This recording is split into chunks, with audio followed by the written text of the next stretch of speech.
तो ये गलती तहसीलदार की थी या एसडीएम की थी जिन्होंने पट्टे दिए? हमारी क्या गलती थी? हमें 40 साल मुकदमा क्यों लड़वाया? मेरी लड़ाई मुझे जमीन चाहती नहीं। मेरी तो लड़ाई ये है कि हमें 40 साल तक मुकदमा क्यों लड़वाया? जब ये जमीन नदी की थी तभी कह देते भाई नदी की है, तुम अपने घर जाओ। मेरे बाप ने जो कमाया वो इसमें लगा दिया। मैं भी पढ़ लिख कर कहीं जो है नौकरी करता तो मैं क्यों जड़े दूँ? तो प्रशासन की गलती को मैं क्यों भुगतूं? तो गलती प्रशासन कर रहा है। नहीं, ये कह रहे सब मैंने देख लिया है, मैंने देखा हुआ है। वो पिछली चकबंदी का जो बागपत में चकबंदी की समस्या से पीड़ित एक शख्स तहसील परिसर में आत्महत्या करने पहुंच गया, जिसके चलते पूरे तहसील परिसर में हड़कंप मच गया। हालांकि मौके पर मौजूद पुलिसकर्मियों ने पीड़ित शख्स को अपने कब्जे में ले लिया।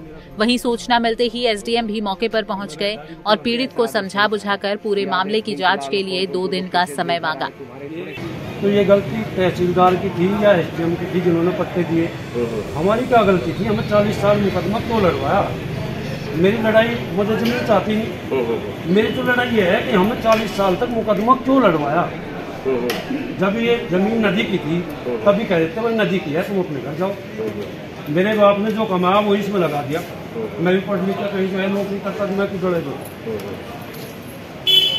तो प्रशासन की गलती को मैं क्यों भुगतूं? तो गलती प्रशासन कर रहा है। नहीं, ये कह रहे सब मैंने देख लिया है, मैंने देखा हुआ है।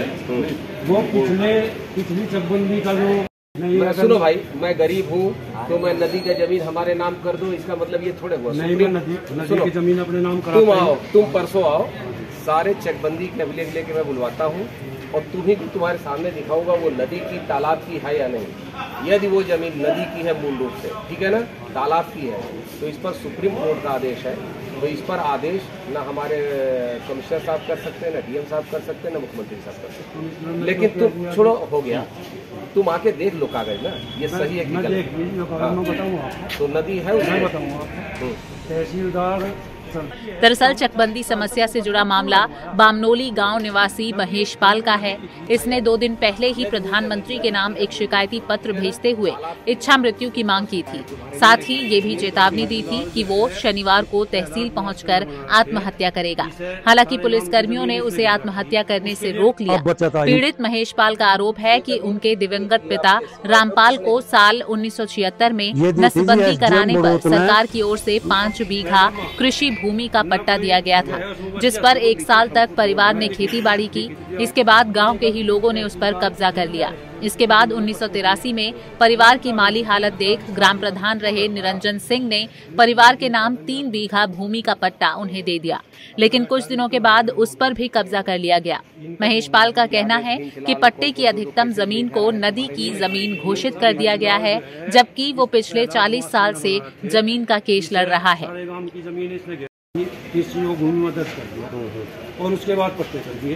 पट्टे करने का वही तरीका था, उसको खारिज करते थे तब सुप्रीम कोर्ट का आदेश नहीं था। नहीं कर देना भाई, तो कोर्ट के आदेश पर हम टिप्पणी थोड़े कर सकते हैं ना। हम कोर्ट से थोड़े पूछ सकते कि आपने क्यों ऐसा आदेश पारित किया। बिल्कुल। तो ये 40 साल मुकदमा क्यों चला? नहीं, पहले ऐसा आदेश नहीं था ना। ये आदेश हिंचलाल कौन 2 केसेज में इधर आए तुम्हारे। ये सब हिंचलाल जो है इस पहला मास्टर न बना रखे, इसे सारे गांव की जमीन इसने घेर रखी, उसके लिए कोई आदेश नहीं है क्या? नहीं, गलत है। वो इंचलाल का आदेश जो है मेरे लिए है। नहीं, सबके लिए, सबके लिए। तो मैं भूमाफिया क्यों बोल रहे हो सर? नहीं, उस जमीन को कोई नहीं बोने पाएगा, ये मैं सुनिश्चित मानने। और आपको जो है पूरी चकबंदी का बता दूं मैं, 1 7 बीघे का चक बना हुआ है फर्जी, ना कोई आदेश, ना कोई जो है बैनामा, ना कोई जो है उसमें वसीयत। तो वो लिखित हमको दो ना। लिखित भी आपको तुम्हारी नहीं दे रखा, बगैर किसी उसके 7 बीघे का चक बना दे। मेरा नाम महेश पाल, सन ऑफ रामपाल सिंह, ग्राम बामनोली।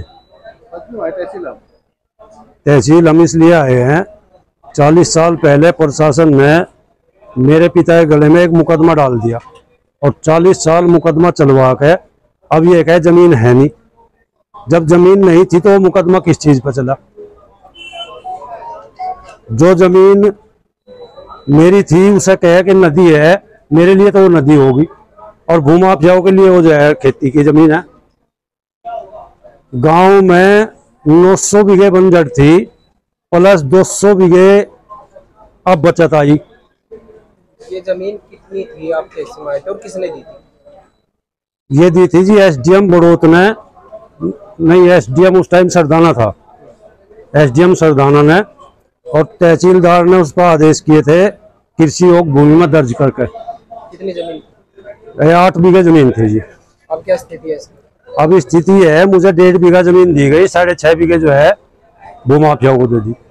कब्जा है उस पर भूमाफिया को कब्जा है और 40 सालों से चला आ रहा हो कब्जा। कमिश्नर मेरठ तक मेरा मुकदमा चला, कमिश्नर ने उस आवंटन को वैध माना और फिर सीओ जो है उसे नदी में घोषित कर दे। तो मैं प्रशासन से पूछना चाहूँ, सीओ बड़ा हो या कमिश्नर बड़ा हो? हाँ जी। वहीं पीड़ित महेश पाल से बातचीत के बाद एसडीएम सुभाष सिंह ने 2 दिनों का समय मांगा है और जांच में दोषी पाए जाने वाले अधिकारियों पर कार्रवाई की बात कही है।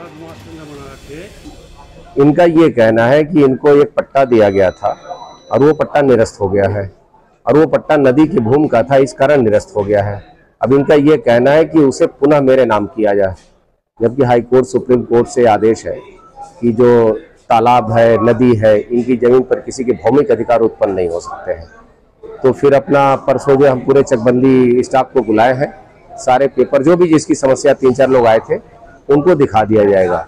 कोई नियमता है चीज तो यथावत रहेगा, कोई नियम विरुद्ध काम किया गया है तो उसके लिए बताया जाएगा, विचार किया जाएगा। यदि गलत है कोई आदेश तो वो निरस्त होगा। सिस्टम की लापरवाही से पीड़ित परिवार की जमीन चली गई, जो जमीन सरकार की ओर से मिली थी। वहीं जमीन अब चकबंदी में नदी की जमीन बताई जा रही है, जिससे पीड़ित महेश पाल का परिवार परेशान है। जमीन चले जाने से बेटे की पढ़ाई छूट चुकी है, परिवार कर्ज में है, ऊपर से बिजली का बिल बकाया होने के चलते प्रशासन ने बिजली का कनेक्शन भी काट दिया है। ऐसे में महेश पाल अब विभागों के चक्कर लगाने को मजबूर हैं। पंजाब केसरी के लिए बागपत से विवेक कौशिक की रिपोर्ट। हमसे जुड़े रहने के लिए हमारे YouTube चैनल को सब्सक्राइब करें और नई वीडियो की नोटिफिकेशन के लिए बेल आइकॉन को दबाएं। अगर आप ये वीडियो Facebook पर देख रहे हैं तो लाइक जरूर करें और ज्यादा से ज्यादा शेयर करें। धन्यवाद।